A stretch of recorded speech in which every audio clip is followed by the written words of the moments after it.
कर दिया था। जी विकास जी, स्वामी विकास जी अनम्यूट कर लीजिए और पूछिए। जी आचार्य जी प्रणाम। प्रणाम जी। आचार्य जी, कल ओशो की जो क्लिपिंग आपने सुबह सुनवाई थी, उसके हम्म। अंदर ओशो ने नाद रहित वाणी का जिक्र किया है कि नाद रहित वाणी को सुनो। जी। तो वो नाद रहित वाणी एक्चुअली में अनाथ नाद को तो हम सुनते हैं, तो नाद हम्म। रहित वाणी से तात्पर्य तो ओशो का अनंत नाद से ही है। लेकिन मैं फिर भी ये चाहता हूँ कि कंफ्यूजन ना हो। नाद रहित वाणी मतलब इसको आप थोड़ा सा और अच्छे से एक्सप्लेन करने की कृपा करें, क्योंकि इससे कंफ्यूजन सा पैदा होता है। नाद रहित वाणी वो क्या है? नाद रहित वाणी किसकी तरफ इशारा है? नाद रहित वाणी को और अच्छे से एक्सप्लेन करने की कोशिश करें। जी। जी कल जो मैंने ओशो का प्रवचन का एक क्लिपिंग छोटा सा 8 मिनट का सुनवाया था जी विकास जी, वो मैबिल कॉलिंस की पुस्तक है, उस पर ओशो ने प्रवचन किया है, साधना सूत्र। तो साधना सूत्र प्रवचन माला का एक छोटा सा हिस्सा कट करके मैं आपके लिए लाया था, जिसमें मैबिल कॉलिंस कहती है कि नाद रहित वाणी को सुनो। आप खोजें नाद रहित माने बिना आवाज की वाणी कौन सी है। असल में दिक्कत कहां पर होती है कि जो भीतर की दुनिया के अनुभव है उन्हें शब्दों में कहना मुश्किल है, क्योंकि वो निशब्द में अनुभव किए जाते हैं, परम सन्नाटे में, परम मौन में। अब उसे शब्द में कहना हो तो शब्द तो वहां तक पहुंचते नहीं। सारे शब्द हम लोगों ने व्यवहार के लिए बनाए हैं, संसार में व्यवहार के लिए। तो इन्हीं शब्दों का उल्टा पुल्टा संयोजन करके एक इशारा किया जाता है। सारे संतों की वाणियों में इशारे होते हैं, वो सीधा सीधा सत्य को प्रकट नहीं कर सकते। क्यों? क्योंकि सत्य जो है वो शब्दों में प्रकट नहीं होता। आपको याद होगा, लाउत्सु पर प्रवचन करते हुए ओशो ने पहला ही सूत्र कहा। लाउत्सु ने लिखा है, चीन के संत ने लिखा है कि सत्य को कहा नहीं जा सकता। पहला ही लाइन है, सत्य को शब्दों में कहना इम्पॉसिबल, असंभव है। हाँ, हृदय से हृदय में कहा जा सकता है, मौन में कहा जा सकता है, लेकिन फिर मौन में सुनने वाला भी उसी कैडर का होना चाहिए, तब वो सुनाई पड़ेगा, तब समझ में आएगा। तो सत्य को एक तो शब्दों में नहीं कहा, फिर भी संतों ने कोशिश की है। अब ये जो सूत्र है ये भी यही है, नाद रहित वाणी को सुने। आप खोजें नाद रहित वाणी कौन सी है। जैसे जैसे आप खोजेंगे, आप एक भी बाहर की कोई आवाज ऐसी नहीं पाएंगे जिसमें आवाज ना हो, ऐसी कोई वाणी नहीं पाएंगे जिसमें आवाज ना हो। तो फिर क्या होता है, जब आप मनन करते हैं, ये ठीक ये जापान के जो झेन संत होते थे, वो जो पहेली देते थे, जैसे अपने शिष्यों को देते थे कि भाई कोई आया शिष्य और कहा कि जी मुझे शिष्य बना लीजिए। शिष्य बना लिया, अब उसको साधना की पद्धति दे दिया कि जाओ भाई एक हाथ की ताली खोज के लाओ। अब वो बड़ा परेशान, एक हाथ की ताली क्या है।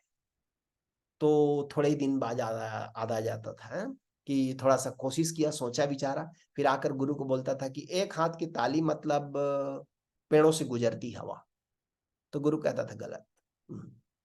वहां दो दो हाथ है, एक पेड़ है और एक हवा है, दो तो हो गए ना। तो फिर वो लौट जाता था, खोजो अभी खोजो। वर्षों मनन करता था इस पर, पूरा जीव जान लगा देता था खोजने में। और किसी दिन उस जगह पहुंच जाता था जहां परम मौन है, जहां सन्नाटा है, जहां शांति है। चुप बैठ गया, अब क्वेश्चन का उत्तर देने की भी इच्छा ना रही। तो गुरु खुद आता था और गुरु कहता था हाँ हो गया, एक हाथ की ताली बज गई, चलो धन्यवाद, अब चलो अब जाओ अपना डेरा डंडा संभालो और दूसरी जगह जाकर के अब इसका प्रचार प्रसार करो, लोगों को बांटो। तुमने जान लिया एक हाथ की ताली क्या है। क्या भाई, उसने तो कोई उत्तर दिया ही नहीं, कैसे जान गया। वो ये कह रहे थे कि ये जो अनाहत नाद है इसको तुमने सुन लिया, ये जो ओंकार का नाद है इसको तुमने सुन लिया, तो तुमने एक हाथ की ताली को पहचान लिया। वो उसके लिए एक पहेली जैसा था। लेकिन इस पहेली को हल करने के चक्कर में वो निर्विचार हो गया, शून्य हो गया। और जब निर्विचार हुआ तो नाद सुनाई पड़ा। निर्विचार होते ही वो नाद सुनाई पड़ता है, सबको सुनाई पड़ता है, लेकिन हम रिकॉग्नाइज नहीं कर पाते, इसलिए गुरु को बताना पड़ता है कि इसके जैसा कुछ कुछ मिलता जुलता। लेकिन वो मिलता जुलता किसी से नहीं है, क्योंकि बाहर सभी नाद में ध्वनियां हैं, सभी ध्वनियों में नाद है, सभी शब्दों में, सभी वाणियों में आवाज है। केवल अनाहत नाद जो है वही शून्य का स्वर है। आप ओशो को पढ़ेंगे तो बार बार ओशो कहते हैं शून्य का स्वर, मौन का स्वर, मौन संगीत, ये सब शब्द क्या है? नाद रहित वाणी, ये उसी की तरफ इशारा है। संतों ने उसके बड़े प्यारे शब्द में कहा अनाहत नाद। जैसे ये दो चीज हमने टकराया, टकराया तो आवाज हुई। वो कहते हैं नहीं, जिसमें दो चीजों की टकराहट नहीं है और नाद हो रहा है, नाद रहित वाणी है। ऐसा नहीं है कि वो नहीं है, लेकिन उसको आपके कान नहीं सुन सकते, क्योंकि कान वाली ध्वनि हम कौन सी सुनते हैं? जो पर्दे में टकराए, कान के पर्दे में टकराएगी जो आवाज, उसी को सुन सकते हैं। लेकिन अनहद नाद को आप कैसे सुनते हैं? जब बाहर कान का इस्तेमाल नहीं कर रहे होते। कई बार तो आप कान बंद करके सुनते हैं, तो जो कान बंद करके सुनाई पड़ रहा है वो कान के पर्दे से तो टकरा नहीं रहा है। तब आपने किसको सुना? तब आपने नाद रहित वाणी को सुना। ये धीरे धीरे धीरे इस पर मनन करना है। इसीलिए ओशो कहते हैं ना कि साधना करने की जल्दीबाजी मत करना, पहले समझने की भी कोशिश करना। वस्तुतः तो बोध ही, समझ ही अपने आप में उत्तर है। समझ आ गई बात तो कुछ करने की जरूरत नहीं है, लेकिन समझ नहीं आया तो फिर हम कहते हैं भाई चलो कुछ ना कुछ करते रहो। करते करते धीरे धीरे घिसते घिसते ये एक जगह थकान आएगी जहां आपका विचार बैठ जाएगा। ये अब नहीं, अब हो गया, सोच सोच के कितनों भी सोच के देखा, मामला हल नहीं होता। तो धीरे से आप फिर विचार को भी ड्रॉप आउट कर देते हैं, विश्राम में डाल देते हैं। फिर वो नाद रहित वाणी सुनाई पड़ती है। और जब भी हम गुरु के पास जाते हैं, पूर्ण गुरु के पास जाते हैं, तो यह नाद रहित वाणी का ही अनमोल दान हर गुरु देता है। कहते हैं, तुलसीदास जी ने लिखा है, महामंत्र जोई जपत महेशु, कि इसी महामंत्र को भगवान शंकर निरंतर श्रवण करते हैं, जप करते। जप करने का मतलब है सुनते हैं, उसमें डूबते हैं। महामंत्र जो जपत महेशु, काशी मुकुट हेतु उपदेशु। और काशी में इसी को, किसी की मुक्ति के लिए इसी का दान देते हैं, इसी का उपदेश देते हैं। संत के पास कोई जाता है तो उसे क्या मिलता है? उसे यही नाद रहित वाणी का ज्ञान मिलता है। यही सबसे बड़ा दान है। यही बात कबीर साहब ने कहा, राम नाम के पटन तरे देबे को कछु नाहि। मेरे गुरु ने राम नाम का ज्ञान दिया, इसके बदले मैं गुरु को क्या दूं? क्योंकि ये तो सबसे बड़ा उसने मुझे दे दिया। तो कबीर साहब कहते हैं, राम नाम के पटन तरे देबे को कछु नाहि, क्या ले गुरु संतोषिए हौस रही मन माही। मैं गुरु को क्या देकर संतुष्ट करूं? क्योंकि अब जो भी दूंगा वो छोटा है, सबसे बड़ा चीज तो गुरु ने मुझे दे दिया। तो सदा के लिए मेरे मन में लालसा रह गई कि अब गुरु का ऋण नहीं उतर सकता। गुरु ने जो दिया वो सबसे बड़ा चीज है मुझे, ओंकार का ज्ञान। और आश्चर्य की बात है कि इसी को पा करके सब सेटल हो जाता है। और एक एक चीज को आप सेटल करने की जिंदगी भर कोशिश करिए, कोई सेटल नहीं होता। ये ठीक ऐसे ही है जैसे पेड़ के पत्ते पत्ते को पानी सींचते रहिए तो पेड़ मुरझा जाएगा, सब पत्ते झड़ जाएंगे। लेकिन पेड़ के जड़ में पानी पड़ता रहा तो सब पत्ते हरे रहेंगे। पूरे जीवन को एक साथ सेटल करना हो तो किसी संत से इसी पूरे नाम का, ओंकार का ज्ञान लेना चाहिए। और यदि आप सोचते हैं कि आप अपनी बुद्धि से जिंदगी सेटल करेंगे, तो एक को सेटल करेंगे दूसरा बिगड़ेगा, दूसरे को सेटल करेंगे तीसरा बिगड़ेगा, चौथे को सेटल करेंगे पांचवा बिगड़ेगा, और पूरी जिंदगी कब बीत जाएगी पता नहीं चलता और सेटल कुछ नहीं होता। तो ये समझदार आदमी को चाहिए उस एक को जाने, उस एक को खोजे जिससे सब सेटल हो जाता है। और ये मैं केवल आपको राजी करने के लिए नहीं कह रहा हूं, मेरे अपने जीवन का अनुभव है कि जब मैं गुरु से नहीं मिला था तब कितने प्रॉब्लम एक साथ आते थे। एक को सेट करो तो दूसरा बिगड़ता था, दूसरे को सेट करो तीसरा बिगड़ता, सब प्रॉब्लम। और आजकल मैं खोजता हूं टार्च लेके, एक आध प्रॉब्लम नहीं है, अब कहाँ है, कोई प्रॉब्लम ही नहीं है। और प्रॉब्लम नहीं होता तभी आदमी दूसरों के सामने बोलने की हैसियत रखता है। जब प्रॉब्लम हो तो अपने ही प्रॉब्लम हल करने में व्यस्त है, कौन दूसरे की बात सुनता है, कौन दूसरे को आनंदित करता है। तो बहुत धन्यवाद विकास जी, आपने इस बहाने मुझे कहने का एक अवसर दिया कि ये सबसे महान दान, ये सबसे महान मूल्यवान चीज किसी गुरु से, किसी संत से ही मिलता है। और इसलिए ये जो छोटा सा अहंकार, अच्छा गुरु क्या मांगता है आपसे? गुरु कोई बहुत ज्यादा मूल्य नहीं मांगता इसको देने का, एक ही मूल्य मांगता है कि जरा आप अपने अहंकार के पोटली को किनारे रख दो, थोड़ा झुकने की कला सीख जाओ, थोड़ा विनम्र होने की कला सीख जाओ, थोड़ा गुरु के पास जाकर छोटे बच्चों जैसे होकर, पोलाइट होकर के सुनने की सामर्थ्य विकसित करो। और गुरु इतने ही योग्यता में दे देता है। लेकिन हम अकड़ कर जाएं, हम अपने बुद्धिमत्ता लेकर जाएं, हम अपनी विद्वत्ता लेकर जाएं, तो गुरु कहता है अभी थोड़े दिन फिर और भटको, अभी तुम्हारा पात्र भी खाली नहीं है, अभी तुम खुद ही भरे हुए हो, तो अभी देने से ये तुम्हारे पात्र में समाएगा भी नहीं, अच्छा है थोड़ा भटक लो, थोड़ा सा धक्के मुक्का खा लो फिर। तो बहुत धन्यवाद विकास जी। आ, जी विजेंद्र जी हाथ उठाए हैं चेन्नई से। जी प्रणाम स्वामी जी। स्वामी जी अभी भी मंगल प्रज्ञा करके आए हैं चेन्नई से और मंगल में जी रहे हैं। क्या और बात। आपका बहुत बहुत धन्यवाद स्वामी जी। एक प्रश्न है, जब हम ओशो धारा का संदेश अपने कुछ लोगों को देते हैं तो बहुत कम लोग जो है हमारे साथ जुड़ते हैं, ध्यान केंद्र में आप आते हैं, लेकिन कुछ लोग हमें कहते हैं यार तुम तो नास्तिक हो, हमारे परिवार में भी नास्तिकता फैला दोगे। तो कभी कभी ऐसा लगता है कि यार वास्तव में जो है ये लोग हमें नास्तिक बोल रहे हैं कि नास्तिक ये हैं या हम हैं। तो उनको कैसे गाइड करें स्वामी जी कि भाई असली जो है धर्म है या असली आस्तिकता 24 आवर्स है, ना कि वो ये घंटा पूजा पाठ में या ये आधा घंटा मंदिर जाकर के घंटी बजाने से नहीं है।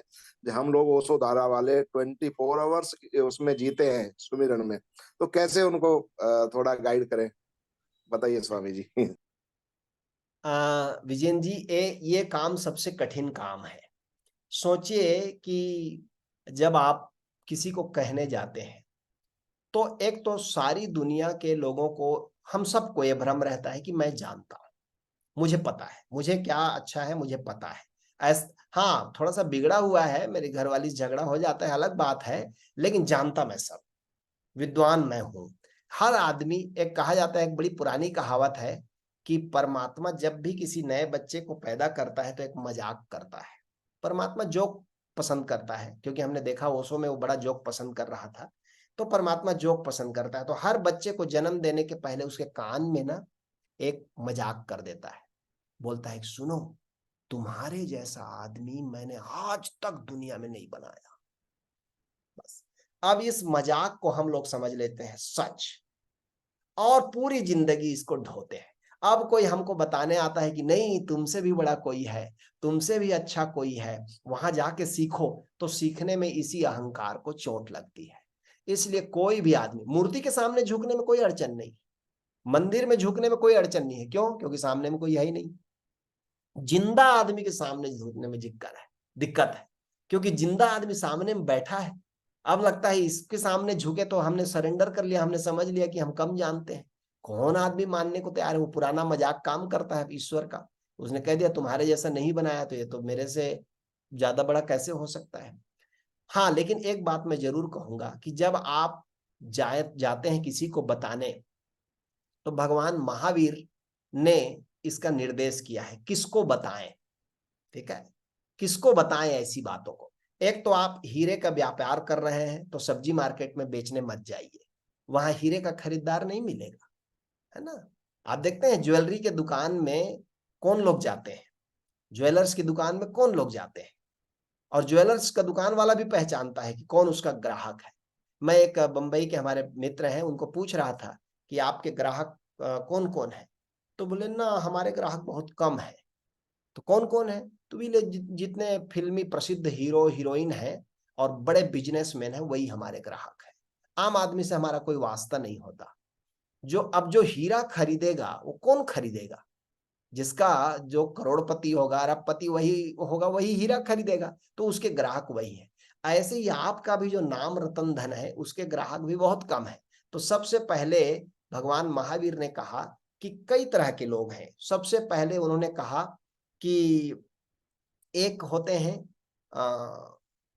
कृष्णलेस्या, ये शब्द है भगवान महावीर का, कि जिनका आभा मंडल काला है, कृष्ण लेस्या, लेस्या मतलब आभा मंडल।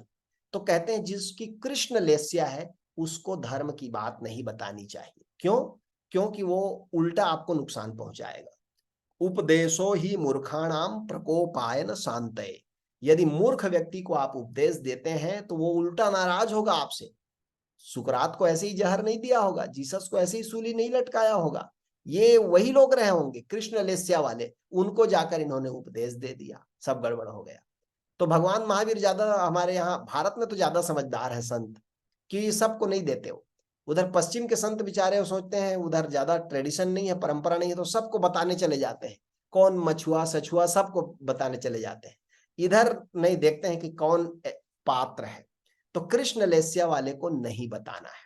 क्यों? क्योंकि उसका कोई बैकग्राउंड नहीं है, पिछले जन्मों में उसने कोई साधना भी नहीं की है, इस जन्म में डायरेक्ट उसे धर्म की बात समझ में भी नहीं आएगी।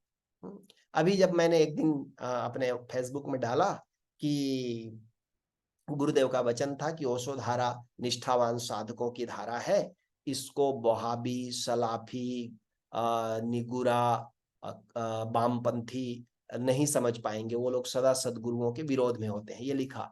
तो बहुत से लोगों ने उसमें कमेंट्स किया, उसमें से एक नेपाल से एक कमेंट्स आया। क्या कमेंट्स आया मालूम है?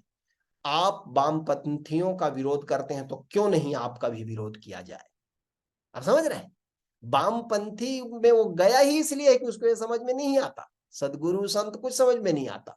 उसके सदगुरु मार्क्स हैं, कार्ल मार्क्स हैं, तो उसको समझ में नहीं आएगा, वो विरोध करेगा। तो अब कृष्ण लेस्या वाले व्यक्ति को आप कहेंगे तो उल्टा आप नुकसान कराएंगे अपना। फिर दूसरा, वो भगवान महावीर कहते हैं कापोत लेस्या, यानी थोड़ा स्याह कलर वाला तो है लेकिन थोड़ा थोड़ा उजाला आया है, यानी पिछले जन्मों में कुछ कुछ तो जरा कम से कम ईमानदारी साध लिया है या थोड़ा सा सेवा वगैरह किया है। तो ऐसा व्यक्ति क्या होगा मालूम है? ऐसा व्यक्ति इस जन्म में पूजा पाठ, मंदिर, तीर्थ, व्रत, तिलक, ग्रंथ पाठ इसमें रहेगा। वो भी आपकी बात को नहीं समझेगा, ध्यान समाधि उसको समझ में नहीं आता। हाँ, वो कहेगा ठीक है आप अपना से करो, हमको यही ठीक लगता है। हम परंपरावाद, जो धर्म की परंपरा चली आ रही है, संस्कृति आ रही है, वो एक खास संस्कृति में जिएगा। उसको भी आपका उपदेश काम नहीं करेगा। कृष्ण लेस्या वाले को काम नहीं करेगा, कापोत लेस्या वाले को काम नहीं करेगा। फिर तीसरा होता है जो है वो है तेजोलेस्या। तो जिसके में तेज है, पिछले जन्मों में जिसने साधना भी की है, किसी गुरु का संग साथ किया है, बैठा उठा है, वो इस जन्म में आपकी बात सुनेगा ना, तो फिर पलटकर आपको पूछेगा क्या बताए, कौन है, कहाँ है, क्या कैसा, वो पूछने लगेगा। वो आपकी बात को सुनेगा, वो जाएगा। आप लोग कैसे आए, मैं कैसे आया वो सुधारे में, हमको भी किसी ने बताया लेकिन एक ही बार में क्लिक कर गया। अच्छा ऐसा है, बताते हैं, समाधि लगती है, हाँ लगती है, हाँ चलो चलते हैं, टेस्ट करते हैं। ये सब जो बैठे हैं इस सभा में, केवल वही लोग बैठे हैं जिन्होंने पुराने जीवन में कुछ साधना की है। अदरवाइज ये बातें अच्छी नहीं लगती, व्याकुल लगती। इससे अच्छा फिल्मी गाना सुन लेते हैं, इससे अच्छा और कुछ कर लेते। ये काम अच्छा नहीं लगता। ये जो आप जूम खोल के सुबह से बैठे हैं अपने सुनने के लिए, तो ये बातें रुचि क्यों रही हैं? क्योंकि आप इस दिशा के व्यक्ति हैं, तेजोमय लेस्या वाले व्यक्ति हैं, इसलिए उनको ये अच्छा लगेगा। और फिर एक होता है लास्ट, भगवान महावीर कहते हैं शुक्ल लेस्या। वो व्यक्ति भी इस दुनिया में आता है शरीर में, लेकिन वो पाने खोजने नहीं आता, वो बांटने आता है। जो सदगुरु होते हैं, संत होते हैं, वो शुक्ल लेस्या वाले होते हैं, श्वेत लेस्या वाले होते हैं। वो इतना कमाई करके आए हैं इस जन्म में कि इस जन्म में उन्हें खोजने की जरूरत नहीं है, वो थोड़े से ही खोज में पा जाएंगे। वो बांटने के लिए आए हैं, वो लोगों को आनंदित करने आए हैं, और इसीलिए उनका काम कठिन है, क्योंकि वो शुक्ल लेस्या में जी रहे हैं और कृष्ण लेस्या वाला उनका विरोध करेगा, पक्का करेगा। तो आपको भी थोड़ा देखना पड़ेगा कि किसको ऑफर कर रहे हैं, किसको बता रहे हैं। हर एरे गहरे नत्थु खेरे को मत कहिए। हाँ, थोड़ा जांच लीजिए, देख लीजिए कि वो किस कैटेगरी का आदमी है। अभी पूजा पाठ में संतुष्ट है, राजनीति की चर्चा करने में संतुष्ट है, तो उसको ज्यादा तंग मत करिए। उसको अभी 2 4 10 20 जन्म पकने दीजिए, धक्का मुक्की खाएगा, चेत आएगा बाद में, ठीक है। अभी अभी उसके लिए तैयारी नहीं है। लेकिन जब आप किसी ऐसे व्यक्ति को जो तेजोलेस्या वाला है, वही संतों सदगुरुओं के पास बैठ सकता है, रह सकता है, और वही किसी दिन शुक्ल लेस्या वाला व्यक्ति बन जाता है। तो आज के प्रश्नोत्तर को यहीं पर विराम देते हैं। बाकी लोग जो ऐसे किए हैं, हाथ उठाए हैं, उनके लिए अगले शनिवार का मौका रहेगा। तो आप प्रश्न रखे रहिएगा, छोटे छोटे उत्तर देंगे। और ये स्पॉन्टेनियस बातचीत वाला प्रश्नोत्तर सत्संग ज्यादा अच्छा लगता है, बजाय लिख के देने के। कई लोग नहीं लिखते, तो इसी पर हम लोग बातचीत करेंगे। अब है आनंद जी की बारी कि एक उत्सव गीत लगा देंगे आनंद जी,